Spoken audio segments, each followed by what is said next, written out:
Front பார்ட்டில் பட்டி piece join பண்ணும்போது 3 கிளாத் வச்சு இன்விசிபிளாக ஜாயின் பண்ணி காட்டுங்கன்னு சொல்லியிருந்தீங்க. அவங்களுக்காக தான் இந்த வீடியோ.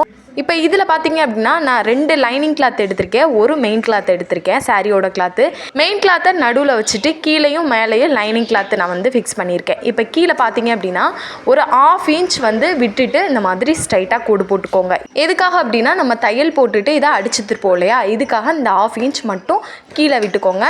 அந்த 1/2 இன்ச்லேருந்து மேலே வந்து உங்களுக்கு எவ்வளோ வேணுமோ, பட்டிக்கான அளவு எவ்வளோ வேணுமோ அதை எடுத்துக்கோங்க. எடுத்துட்டு மேலேயும் அதே மாதிரி ஒரு 1/2 இன்ச் எக்ஸ்ட்ரா விட்டுட்டு அழகாக அந்த போட் ஷேப்பில் கட் பண்ணி வச்சுக்கோங்க. இப்போ நம்ம கீழே பாட்டமில் 1/2 இன்ச் விட்டோம் இல்லையா, அதை அப்படியே ஃபுல்லாக தையல் போட்டுட்டு வாங்க.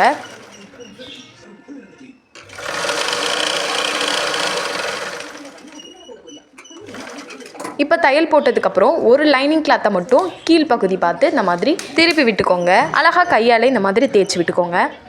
இப்போ தேய்ச்சி விட்டதுக்கப்புறம் அப்படியே லைனிங் கிளாத்தை கீழ்ப்பக்கம் பார்த்து திருப்பி விட்டுருங்க. இப்போ ஒரு கிளாத் மட்டும் தான் கீழ்ப்பக்கம் திருப்பி விட்டுருக்கோம். இப்போ கீழே பார்த்திங்க அப்படின்னா 2 லைனிங் கிளாத் இருக்கும், மேலே ஒரு மெயின் கிளாத் இருக்குது. இப்போ 3 கிளாத் இருக்குது. இப்போ பாட்டமில் ஒரு எட்ஜில் தையல் கொடுத்துக்கலாம். இப்போ இந்த மாதிரி ஸ்டிச் பண்ணதுக்கப்புறம் ஃப்ரண்ட் பார்ட் எடுத்துக்கோங்க. இப்போ பட்டி பீஸில் மேலே நம்மளோட சாரியோட கிளாத் இருக்கும், அது ஒரு கிளாத்தை மட்டும் மேலே எடுத்து விட்டுட்டு மிச்சம் 2 லைனிங் கிளாத்தை கீழ்ப்பக்கம் பார்த்து வச்சுட்டு கரெக்டாக நம்ம ஃப்ரண்ட் பார்ட்டோட வெளிப்பகுதியும் பட்டியோட வெளிப்பகுதியும் ஒரு சைடு மாதிரி வச்சுட்டு இந்த மாதிரி ஃப்ரண்ட் பார்ட்டோட உள்பக்கம் பார்த்து தையல் போட்டுக்கோங்க. 1/2 இன்ச் நம்ம விட்டுருப்போம் இல்லையா, அந்த 1/2 இன்ச்சில் கரெக்டாக இந்த மாதிரி தையல் போட்டுவாங்க. இப்போ ஸ்டிச் பண்ணதுக்கப்புறம் இப்படி திருப்பி விட்டிங்க அப்படின்னா நமக்கு இந்த மாதிரி தான் இருக்கும். இப்போ ஃப்ரண்ட் பார்ட்டை ஃபுல்லாக இந்த மாதிரி ஃபோல்ட் பண்ணிகிட்டே வாங்க.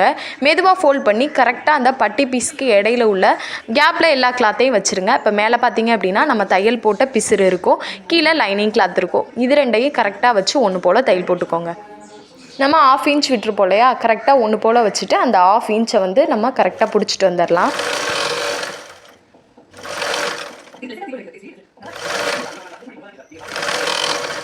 இப்போ ஃபுல்லாக அந்த மாதிரி தையல் போட்டதுக்கப்புறம் உள்ளே உள்ள கிளாத்தை ஃபுல்லாக அந்த மாதிரி வெளியே பக்கம் பார்த்து எடுத்து விட்டுக்கோங்க. இப்போ ஃபுல்லாக நல்லா எடுத்து விட்டுட்டு பார்த்தீங்க அப்படின்னா நமக்கு ரொம்பவே நீட்டாக இருக்கும், நமக்கு இன்விசிபிளாகவும் இருக்கும், நம்ம போட்ட தையல் வெளியிலே தெரியாது, பிசுறு தட்டாமல் இருக்கும். இதில் நீங்கள் 4 கிளாத் போட்டு ஸ்டிச் பண்ணுறவங்களா இருந்தாலும் சரி, நீங்கள் தாராளமாக ஸ்டிச் பண்ணலாம்.